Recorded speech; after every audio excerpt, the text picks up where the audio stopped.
الحمد لله نحمده ونستعينه ونستغفره ونؤمن به ونتوكل عليه ونعوذ بالله من شرور أنفسنا ومن سيئات أعمالنا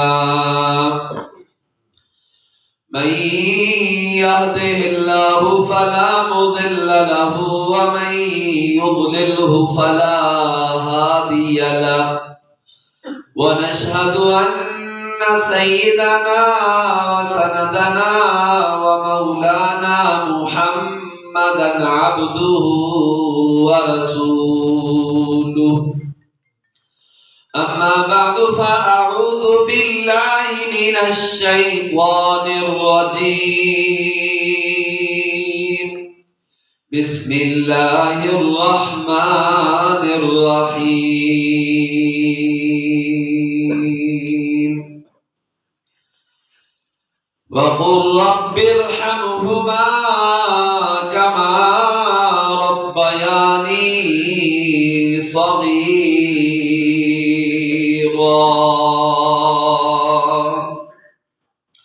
وقال الله تبارك وتعالى في موضع آخر كل نفس ذائقة الموت وإنما توفون أجوركم يوم القيامة وقال النبي صلى الله عليه وسلم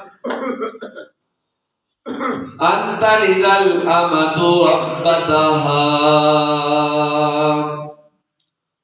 صدق الله العظيم وصدق رسوله النبي الكريم الأمين الرؤوف الرحيم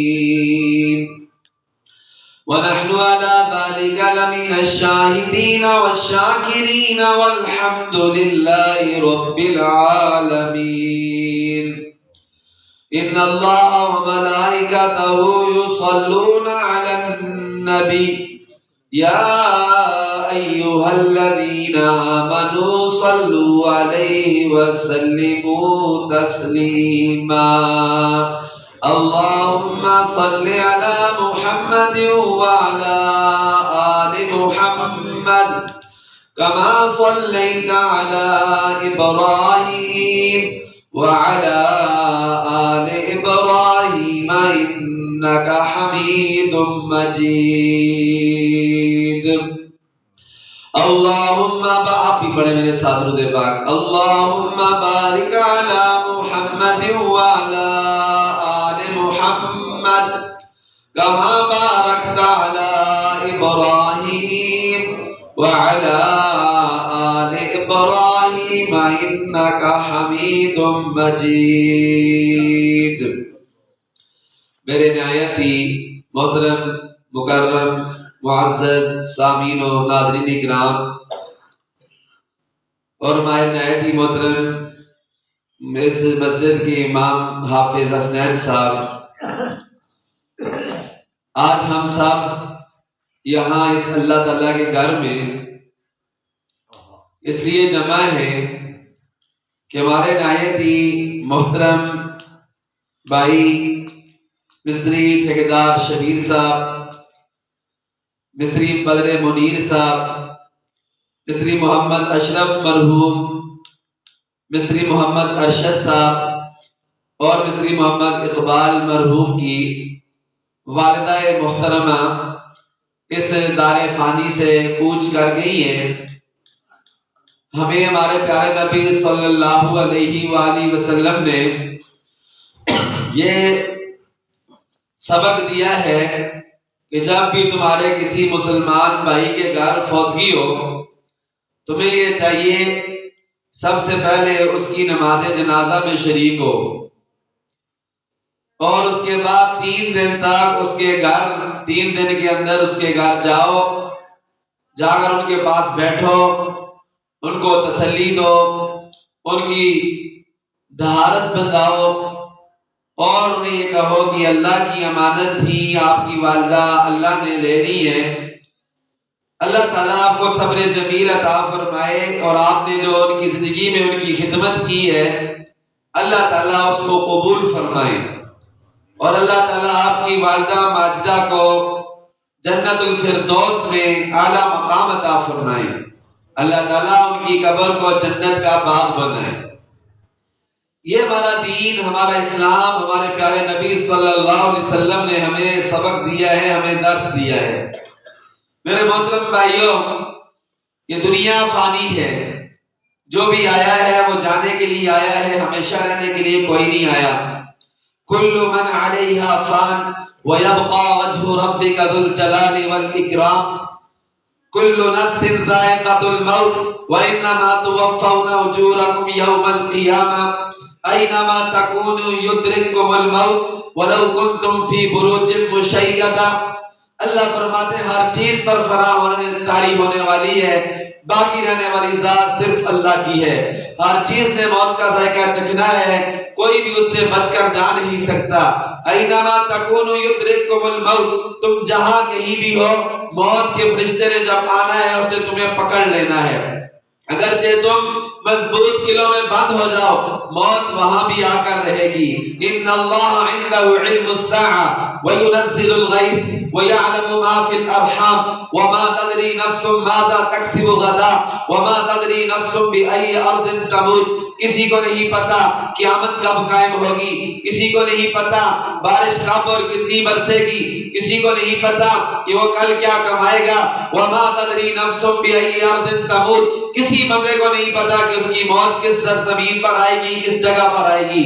یہ غیب کا علم ہے، ان چیزوں کو جاننے والی ذات اللہ رب العزت کی ذات ہے۔ سلیمان علیہ السلام کی محفل میں ایک بندہ بیٹھا ہوا تھا، اچانک ایک دوسرا بندہ آیا انسانی شکل میں، اس کی طرف آنکھیں نکال کے دیکھ رہا تھا، موٹی موٹی آنکھیں۔ وہ بندہ ڈر گیا، کہنے لگا ہے سلیمان مجھے اس بندے سے ڈر لگتا ہے، آپ ہوا کو حکم دیں کہ مجھے کسی دور جگہ میں لے جائے۔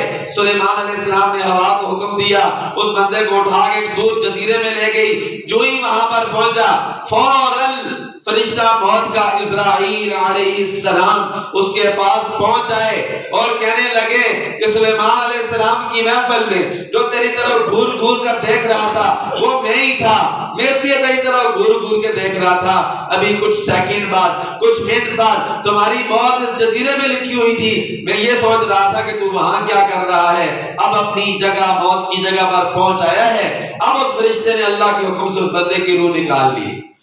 بندہ باہر کمانے کے لیے جاتا ہے، سعودیہ جاتا ہے، دبئی جاتا ہے، یورپ جاتا ہے، لیکن میرے محترم بھائیوں اللہ کی طرف اس کی موت وہاں لکھی ہوتی ہے۔ تو میرے محترم بھائیوں کوئی پتہ نہیں ہے کس وقت یہ موت کا فرشتہ آ جائے۔ اللہ تعالیٰ نے یہ زندگی ہمیں کس لیے دی ہے؟ الذی خلق الموت والحیات لیبلوکم ایکم احسن عملا۔ اللہ فرماتے ہیں تمہیں زندگی موت اس لیے دی ہے تاکہ اللہ یہ دیکھیں کہ تم میں سے کون اچھا عمل کر کے اللہ کے دربار میں حاضر ہوتا ہے۔ اللہ ہمارے خالق ہیں، ہمارے مالک ہیں، ہمارے رازق ہیں، ہمیں پالنے والے ہیں۔ ہمیں اللہ رب العزت نے کس چیز سے پیدا کیا؟ اللہ تعالیٰ قرآن پاک میں فرماتے ہیں ثم خلقنا النطفة علقة فخلقنا العلقة مضغة فخلقنا المضغة عظاما فكسونا العظام لحما ثم انشأناه خلقا آخر۔ اے انسان تمہیں میں نے ایک پانی کے قطرے سے پیدا کیا، اس سے پھر گوشت کا لوتھڑا بنایا، اس سے پھر ہڈیاں بنائی، ہڈیوں پر پھر گوشت چڑھایا، ثم انشأناه خلقا آخر، پھر خوبصورت تیری تخلیق کی۔ فتبارک اللہ احسن الخالقین۔ کتنی برکت والی وہ ذات ہے جو بہترین پیدا کرنے والی ہے۔ انسان کو اللہ نے اتنا خوبصورت بنایا کہ انسان کو بنا کر اس کی اللہ تعالیٰ نے قسمیں اٹھائی۔ فرمایا والتین والزیتون وطور سینین وہذا البلد الامین، انجیر کی قسم، زیتون کی قسم اور اس مکہ مکرمہ امن والے شہر کی قسم، طور سینا کی قسم۔ لقد خلقنا الانسان فی احسن تقویم، ہم نے انسان کو بہترین ڈھانچے میں بنایا ہے۔ اللہ تعالیٰ قرآن پاک میں فرماتے ہیں ولسانا وشفتین، ہم نے انسان کو بولنے کے لیے زبان عطا فرمائی، خوبصورتی کے لیے ہم نے انسان کو ہونٹ عطا فرمائے، سوچنے کے لیے ہم نے انسان کو دل و دماغ کمال عطا کیا۔ میرے محترم بھائیو، اللہ تعالیٰ گلہ کرتے ہیں ہم سے، یا ایھا الانسان ما غرک بربک الکریم الذی خلقک فسواک فعدلک فی ای صورت ما شاء رکبک۔ اللہ فرماتے ہیں انسان تجھے کس چیز نے دھوکے میں ڈال دیا ہے؟ تو عالم ارواح میں اپنے رب سے یہ وعدہ کر کے آیا تھا، رب نے پوچھا تھا بتا تیرا رب کون ہے؟ تم سب نے یہ کہا تھا بلا ربنا، جی ہاں اللہ آپ ہی ہمارے رب ہیں۔ لیکن اس دنیا میں آیا، دنیا کے کام کاج میں، دنیا کے کام کاروبار میں اتنا مصروف ہوا کہ اپنے خالق ہی کو بھول گیا، اپنے اس رب کو ہی بھول گیا جو تم سے 70 ماہوں سے بھی زیادہ پیار کرتا ہے۔ الذی خلقک، جس نے تمہیں پیدا بھی کیا، فسواک، تجھے برابر سرابر بھی بنایا۔ کیسے انسان کی 2 آنکھیں برابر، 2 پلکیں برابر، 2 کان برابر، 2 بازو برابر، انسان کے 2 پاؤں برابر، کیسے اللہ رب العزت نے ایک توازن رکھا ہے، خوبصورت انسان بنایا ہے۔ اور اللہ تعالیٰ فرماتے ہیں هو الذی یصورکم فی الارحام، وہی اللہ ہے جس نے ماں کے رحم کے اندر تمہاری خوبصورت شکل بنائی ہے۔ اللہ تعالیٰ نے انسان کو پیدا کیا اور میرے محترم بھائیوں پھر انسان کو کہا وَقَضَىٰ رَبُّكَ أَلَّا تَعْبُدُوا إِلَّا إِيَّاهُ وَبِالْوَالِدَيْنِ إِحْسَانًا۔ اے انسان، اللہ تمہیں کہتے ہیں کہ اللہ کے سوا کسی کی عبادت نہ کرنا۔ اللہ تعالیٰ عبادت میں کسی کو اپنا شریک پسند نہیں کرتے، اس لیے کہ اللہ نے تمہیں پیدا کیا ہے، اللہ نے تمہیں وجود بخشا ہے، خوبصورت شکل و صورت عطا فرمائی ہے اور سیدھا قد و قامت والا انسان بنایا ہے۔ اللہ تعالیٰ میں کوئی جانور بنا دیتے تو کیا ہم اللہ سے کوئی پوچھ سکتے تھے؟ اللہ نے سب کی گردنوں کو نیچے جھکایا، جانوروں کی گردنوں کو، انسان کی گردن کو، سر کو سیدھا رکھا تاکہ یہ انسان کا سر میرے در کے علاوہ کسی اور در پر نہ جھکے۔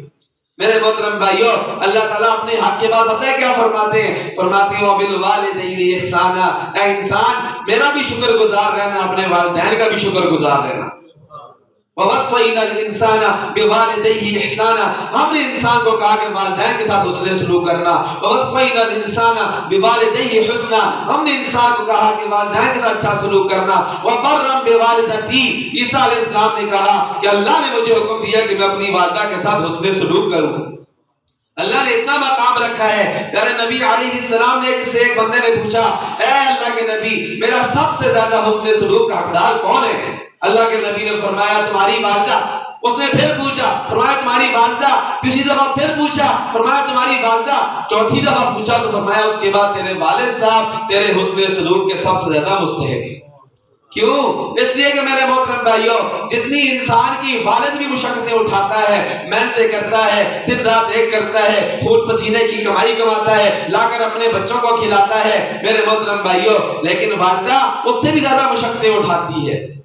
ماں اپنے رحم کے اندر، پیٹ کے اندر 9 مہینے تک اپنے بچے کو رکھتی ہے، کیسے جب پیدا ہوتا ہے کتنی مشقت سہ کے۔ ایک بندے نے پوچھا کہ اگر میں اپنی والدہ کو اپنے کندھوں پر بٹھا کر خانہ کعبہ شریف کا حج کراؤں، پیدل حج کراؤں، کیا میری ماں کا حق ادا ہو جائے گا؟ فرمایا تم یہ کہتے ہو ماں کا حق ادا ہو جائے گا، ساری زندگی جو تمہیں ماں نے پالا پوسا، جوان کیا، پڑھایا لکھایا، فرمایا یہ تو اتنا بھی حق ادا نہیں ہوگا اگر جتنا تمہاری والدہ کو تمہاری پیدائش کے وقت جو تکلیف ہوئی تھی تو اس کا بھی حق ادا نہیں ہوگا۔ بعد والا تو چھوڑو۔ میرے محترم بھائیوں ایک دفعہ حضرت موسیٰ علیہ السلام اللہ تعالیٰ کے جلیل القدر نبی ہیں، 4 نبی بڑے نبیوں میں سے ہیں۔ کون کون سے؟ حضرت ابراہیم علیہ السلام، حضرت نوح علیہ السلام، حضرت موسیٰ علیہ السلام، حضرت عیسیٰ علیہ السلام، اور ان چاروں میں سے سب سے بڑے نبی ہمارے پیارے نبی حضرت محمد مصطفیٰ صلی اللہ علیہ وآلہ وسلم ہیں۔ موسیٰ علیہ السلام اللہ تعالیٰ سے باتیں کرتے تھے، ایک دفعہ اللہ سے کہنے لگے اللہ یہ بتا دے کہ میرا جنت میں میرا دوست اور میرا ساتھی کون ہوگا؟ حضور کا بھی فرمان ہے ہمارے پیارے نبی علیہ السلام کا لکل نبی رفیق و رفیقی فی الجنت عثمان، ہر نبی کا جنت میں ایک رفیق ہوگا، میرا رفیق جنت میں عثمان بن عفان ہوگا۔ تو موسیٰ علیہ السلام نے اللہ تعالیٰ سے درخواست کی، اللہ تعالیٰ نے فرمایا ہے موسیٰ جو فلاں جگہ پر فلاں کسائی ہے وہ آپ کا جنت میں دوست اور یار ہوگا، آپ کے ساتھ ہوگا، آپ کا رفیق ہوگا۔ موسیٰ علیہ السلام حیران ہوئے، کسائی میرا دوست جنت میں کیسے بن جائے گا؟ موسیٰ علیہ السلام گئے کسائی کی دکان پر، اس کے ساتھ بیٹھے رہے، صبح گئے دیکھتے کیا ہیں، گاہک آتے ہیں، گوشت مانگتے ہیں، پیسے دیتے ہیں، تو گوشت کاٹ ان کو دے دیتے۔ سارا دن گزر گیا، وہ یہی کام کر رہے۔ جب شام ہوئی گھر جانے لگا، اس نے اپنا گوشت ایک اچھا سا پیس رکھا ہوا تھا، وہ اپنے ساتھ شاپر میں ڈالا اور اپنے گھر کی طرف جانے لگا۔ موسیٰ علیہ السلام نے اسے کہا کہ آج میں بھی تمہارا مہمان بن کر مجھے بھی اپنے گھر لے جاؤ۔ وہ پہچانتا نہیں تھا موسیٰ علیہ السلام کو، بندہ کسائی جو تھا، لے گیا موسیٰ علیہ السلام کو ساتھ، گھر جائے گھر اس کے گھر پہنچے ہیں، کسائی نے ایک بوڑھی سی عورت تھی اس کو اٹھایا اور اس کو ہاتھ دھلائے، اس کو بٹھایا اور خود اپنے ہاتھوں سے آٹا گوندا، ہنڈیاں پکائی اور شوربے والا سالن بنایا اور روٹی اس میں ڈال کر نرم کر کے پھر اپنی ماں کو اٹھا کے ٹیک لگا کے بٹھا کے اور اس کو پھر اس نے نا کھانا کھلایا۔ جب کھانا کھلایا نرم نرم کر کے اپنے ہاتھوں سے، اپنی بیوی کو نہیں کہا، اپنے بچوں کو نہیں کہا، اپنی بچیوں کو نہیں کہا، خود اپنے ہاتھوں سے اپنی اس بوڑھی ماں کو کھانا کھلایا۔ جب وہ ماں کھانا کھا کے سیر ہوئی تھی، خدمت کی، تو نا وہ ہونٹ ہلانے لگی، کچھ بولنے لگی۔ موسیٰ علیہ السلام نے اسے پوچھا یہ پہلے یہ بتاؤ کہ یہ بوڑھی عورت کون ہے؟ اس نے کہا یہ میری والدہ محترمہ ہے۔ یہ کیا کہہ رہی ہے؟ زبان سے سمجھ نہیں آ رہی ہے۔ زیادہ بندہ بوڑھا ہو جائے تو اس کی بولی اس کے گھر والے ہی سمجھتے ہیں، باہر والوں کو سمجھ نہیں آتی۔ تو موسیٰ علیہ السلام کو کہنے لگا یہ میری بوڑھی والدہ یہ کہہ رہی ہے یہ ماں ہے۔ اب پتہ جب ماں باپ راضی ہوتے ہیں انسان کے، وہ اتنی بڑی بڑی دعائیں دیتے ہیں، بندہ سوچتا ہے یار یہ میری ماں نے میرے باپ نے دعا تو دی ہے، پتہ نہیں قبول کیسے ہوگی۔ اللہ تمہیں حج کرائے، اللہ تمہیں مدینہ دکھائے، اللہ تمہیں مکہ دکھائے، اللہ تمہیں رنگ لائے، اللہ تعالیٰ تمہیں دنیا آخرت میں کامیاب کرے، اتنی بڑی بڑی دعائیں دیتے ہیں۔ میں کہتا ہے کسائی کہنے لگا یہ میری ماں ہے اور یہ تو بہت بڑی دعا میرے لیے کر رہی ہے، یہ کہہ رہی ہے کہ اللہ تعالیٰ تمہیں جنت میں موسیٰ کا ساتھی بنائے۔ میں رہن ہوتا ہوں، میں کدھر ایک کسائی گناہگار بندہ سارا دن گوشت کاٹتا رہتا ہوں، گوشت بیچتا ہوں، اور موسیٰ وقت کے نبی، میرا عاشر ان کے ساتھ کیسے ہو سکتا ہے؟ موسیٰ علیہ السلام کو پہچانتا ہی تھا۔ موسیٰ علیہ السلام نے فرمایا تمہیں مبارک ہو، اللہ نے تیری اس بوڑھی ماں کی دعائیں تیرے حق میں قبول کر لی ہے۔ میں موسیٰ ہوں اور اللہ تعالیٰ نے مجھے بتایا کہ تو جنت میں میرا دوست اور ساتھی ہو۔ کیسا میرے محترم بھائیو، والدہ کی خدمت کی وجہ سے اللہ نے وقت کے نبی کا جنت میں دوست اور ساتھی بنا دیا۔ حضرت ویسے کرنی ان کو ایک دفعہ پیارے نبی صلی اللہ علیہ وسلم نے حضرت عمر فاروق اور حضرت علی المرتضیٰ بڑے جلیل القدر صحابی ہیں جن کے بارے میں حضور نے فرمایا میرے بعد نبی ہوتے تو عمر ہوتے، جو زلزلہ آتا ہے زمین پر کوڑا مارتے ہیں تھم جاتا ہے۔ حضور کی دائیں طرف چل رہے ہیں، دائیں طرف حضرت ابوبکر ہے، دائیں طرف حضرت عمر ہے، اور جا رہے ہیں اور فرماتے ہیں حضور ہاکذا نبعث یوم القیامہ، ہم قیامت والے دن بھی اپنے مزار سے اس طرح اٹھیں گے، درمیان میں ہوں گا، میرے دائیں طرف ابوبکر ہوں گے، میرے بائیں طرف عمر ہوں گے، ہاکذا نبعث یوم القیامہ۔ اور جب ایک اور پہاڑ پر چڑھے اللہ کے نبی، حضرت ابوبکر بھی تھے، حضرت عمر بھی تھے، حضرت عثمان بھی تھے، اور پہاڑ ہلنے لگا تو پیارے نبی علیہ السلام نے فرمایا اثبت یا احد فإن علیک نبی و صدیق و شہیدان، اے احد پہاڑ ٹھہر جا، تیرے اوپر ایک اللہ کے نبی ہے، ایک ابوبکر صدیق ہے اور دو شہید ہیں حضرت عمر اور حضرت عثمان۔ اتنے جلیل القدر صحابہ اکرام اللہ کے نبی انہیں کیا فرما رہے ہیں؟ اے میرے عمر، اے میرے علی، میرے جانے کے بعد تمہاری ملاقات ہوگی ایک یمن کے باشندے اویس کرنی سے، تم نے اس سے اپنے لیے دعا کرانی۔ تو حضرت عمر کے دور میں حج کا موقع تھا، حضرت عمر نے بندوں سے پوچھا کہ یمن والے کدھر ہیں، پھر یمن فلاں قبیلے والے کدھر ہیں، پھر فرمایا کہ میں اویس کرنی آئے یا نہیں آئے اس سال، تو انہوں نے کہا کہ وہ آئے ہوئے ہیں، عرفات میں اونٹ چلا رہے ہیں۔ تو حضرت علی بھی چلے گئے ادھر ہی اور حضرت ابوبکر حضرت عمر بھی ان کے پاس چلے گئے اور جا کر ان کے کہنے لگے بتاؤ تم کون ہو؟ انہوں نے کہا عاجزی کا اظہار کرتے ہو کہ میں تو مزدور ہوں۔ کہا تمہارا نام کیا ہے؟ کہنے لگے کہ میرا نام عبداللہ ہے۔ کہتے ہیں عبداللہ تو سارے ہی ہوتے ہیں، اصل نام بتاؤ جو تمہاری والدہ نے تمہارا نام رکھا ہے۔ پھر انہوں نے بتایا، پھر حضرت علی نے فرمایا کہ یہ امیر المؤمنین حضرت عمر فاروق رضی اللہ تعالیٰ عنہ ہے۔ پھر وہ یکدم ہل گئے کیونکہ مجھے تو پتہ ہی نہیں تھا، میں نے آپ کو دیکھا نہیں تھا، پہچانتا نہیں تھا۔ تو پھر انہوں نے کہا کہ ہمارے لیے دعا کرو۔ تو ویسے کرنی کہنے لگے میں کیسے آپ کے لیے دعا کروں، آپ تو اتنے جلیل القدر صحابہ اکرام ہیں، میں کیسے آپ کے لیے دعا کروں؟ فرمایا ہم خود نہیں آئے ہیں، ہمیں تو آمنہ کے لال نے اپنی زندگی میں حکم دیا تھا کہ ویسے کرنی کے بعد جا کر ان سے دعا کرانا۔ انہوں نے اپنی ماں کی اتنی خدمت کی ہے، اللہ تعالیٰ ان کی ہر دعا ماں کی خدمت کی بدولت قبول فرماتا۔ اور میرے محترم بھائیو، جب لوگ جنت میں جا رہے ہوں گے، اب ایسے کرنی بھی جب جنت کے مین گیٹ پر پہنچیں گے ان کو وہاں روک دیا جائے گا۔ جب روکا جائے گا ویسے کرنی پریشان ہوگی، یا اللہ خیر یہ کیا ہو گیا؟ تو فرمایا پیچھے مڑ کر دیکھیں جب ویسے کرنی پیچھے مڑیں گے تو اللہ تعالیٰ انہیں کہیں گے آپ ایسے اپنی انگلی پھیرتے جائیں. جتنے بھی لوگ ایمان والے گناہگار آپ کی انگلی کے نشانے میں آئیں گے وہ سارے کے سارے اللہ تعالیٰ ان کو بخش دیں گے اور جنت میں جگہ عطا فرمائیں. یہ اس وجہ سے نہیں کہ وہ حاجی تھے، نمازی تھے، تہجد گزار تھے، بڑے سخی تھے، بلکہ صرف اور صرف ماں کی خدمت کی بدولت اللہ تعالیٰ نے اویس قرنی کو یہ مقام عطا فرمایا. اور میرے محترم بھائیوں، ایک اور دوسری طرف بھی چلتے ہیں. لیکن جب ہم اپنے ماں باپ کے نافرمان ہو جائیں گے اور جب اپنے ماں باپ کو برا بھلا کہنا شروع کر دیں گے اور جب ماں باپ کو آگے سے جواب دینا شروع کر دیں گے، پھر میرے محترم بھائیوں یہ سمجھو کہ قیامت قائم ہو جائے گی. اللہ کے نبی سے پوچھا گیا، اے اللہ کے نبی قیامت کب قائم ہوگی؟ فرمایا اللہ ہی بہتر جانتے ہیں کب قائم ہوگی. فرمایا کوئی نشانی بتا دے. فرمایا ان تلد الامۃ ربتها، قیامت اس وقت قائم ہو جائے گی جب اولاد اپنی ماں باپ کی نافرمان ہو جائے گی. سمجھو یہ قیامت کی بڑی نشانی ہے کہ ماں باپ اپنی اولاد اپنے ماں باپ کی نافرمان ہو جائے گی. اور میرے محترم بھائیوں، ہم تو کس بات کی مونی ہے؟ صحابی رسول حضرت علقمہ رضی اللہ تعالی عنہ جب روح نکلنے کا ٹائم ہوا تو روح پھنس گئی. نزع کا عالم ہے، روح نہیں نکل رہی ہے، گھر والے سختی ہے نزع کی.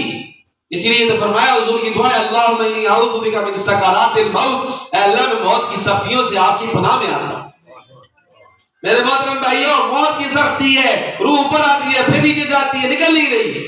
گھر والے دوڑے نبی علیہ السلام کے پاس گئے، کہنے لگے اللہ کے نبی تشریف لائیں، آپ کے صحابی علقمہ ان کی روح نہیں نکل رہی ہے، آپ تشریف لائیں ہمارے گھر.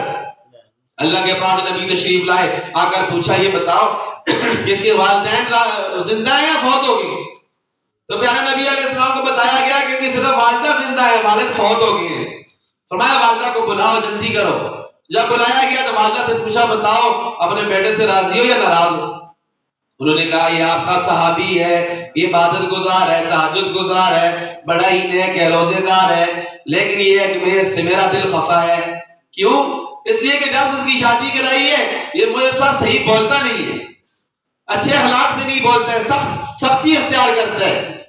تو میرا یہ خیال ہوتا ہے کہ میں نے اس کو کیسے اللہ سے مانگ کے لیا، 9 مہینے اپنے پیٹ کے اندر رکھا اور مشقتیں سہ کر اس کو پیدا کیا، پھر اس کو پالا پوسا پڑھایا لکھایا جوان کیا، شادی بیاہ کرائی، اور آج یہ میرے ساتھ بھی سختی والا معاملہ کرتے ہیں، اس لیے میں اس سے ناراض ہوں.